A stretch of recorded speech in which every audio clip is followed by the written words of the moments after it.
Come on, join me for another journey to a prophet's reward. Look, look what I found last week.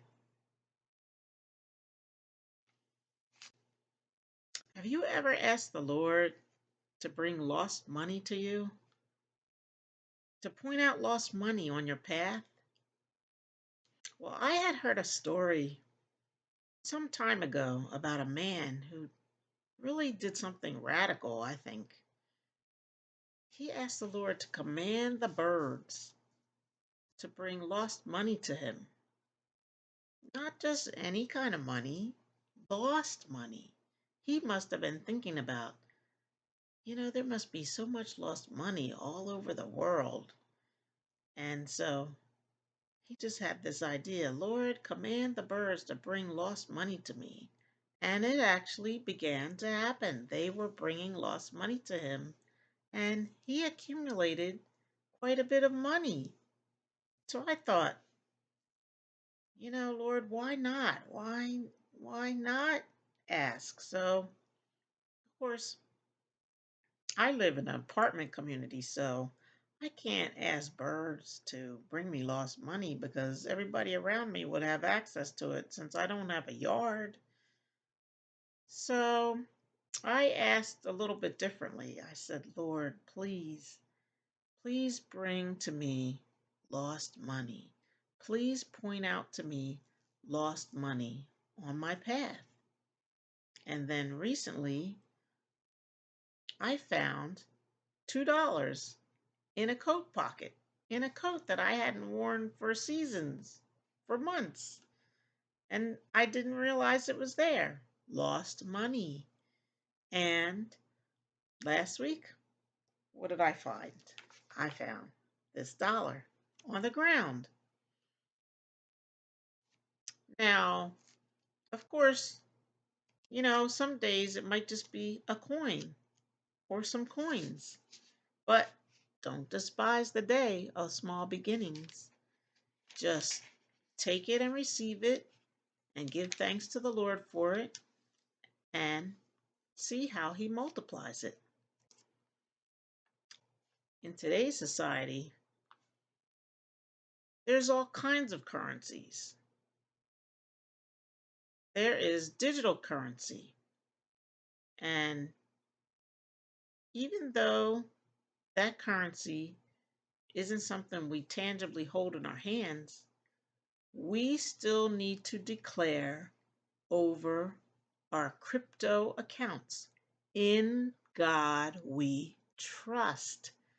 And watch and see how God multiplies it.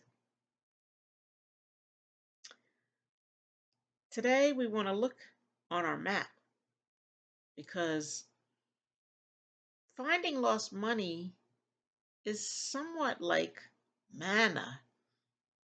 Like manna is still coming from God's hand from heaven. So let's check it out on our map today. In God we trust.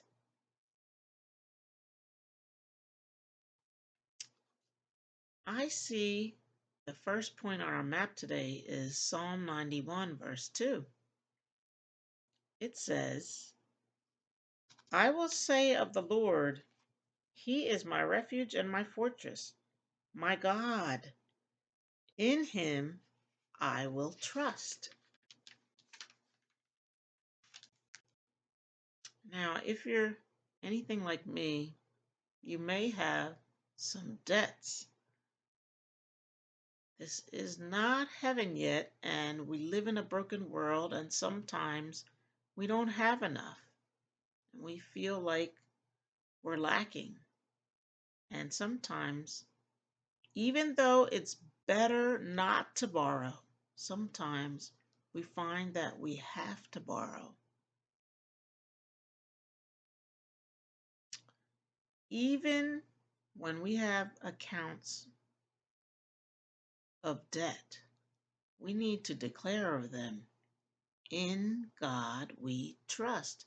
Do you know that some creditors will loan to some and not loan to others. There's a favor on those who can receive a loan. And there's even favor from God on those to pay back loans. In God we trust. Let's look on our map. Psalm 71 verse 1 says, "In you, O Lord, I put my trust. Let me never be put to shame." The Lord will send his manna provision to us, even if it's in the form of a loan. Look at another point on our map. Deuteronomy 15 verse 4 says, "Except when there may be no poor among you, for the Lord will greatly bless you in the land which the Lord your God is giving you to possess as an inheritance." In God we trust for provision to pay back our debts, to pay back our loans. You know, it's not really common knowledge, but there's one interesting thing about our God, that he has established a time according to heaven when he allows forgiveness and release of our debts, because he is a forgiving God, a merciful God, abundant with provision for us. He established this time of debt forgiveness in the Old Testament.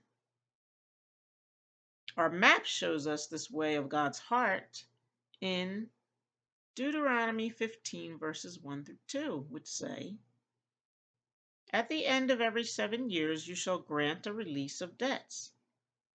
And this is the form of the release.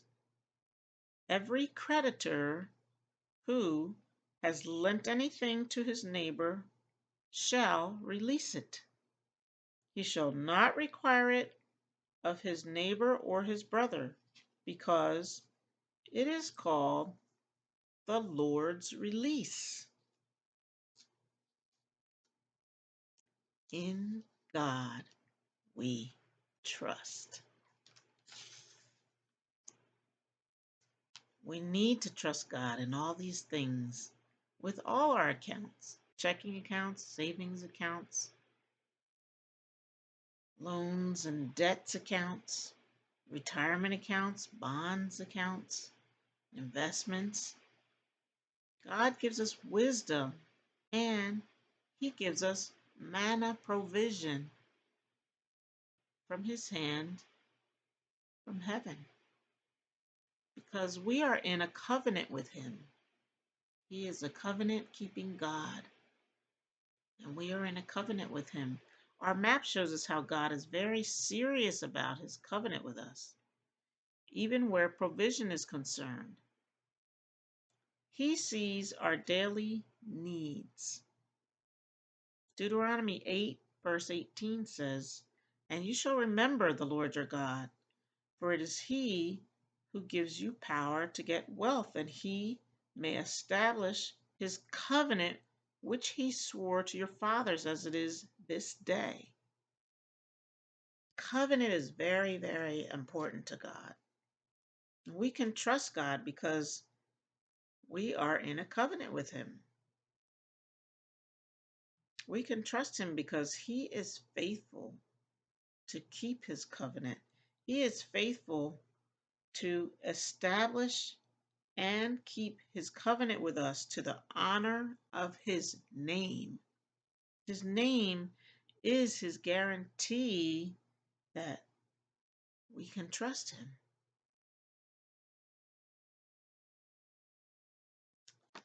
Let's look at our map points. I just want to get that in view for you.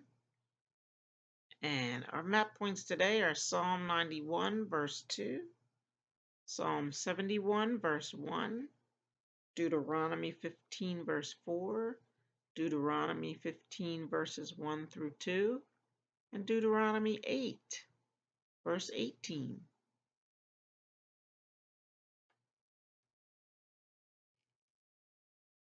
In God we trust.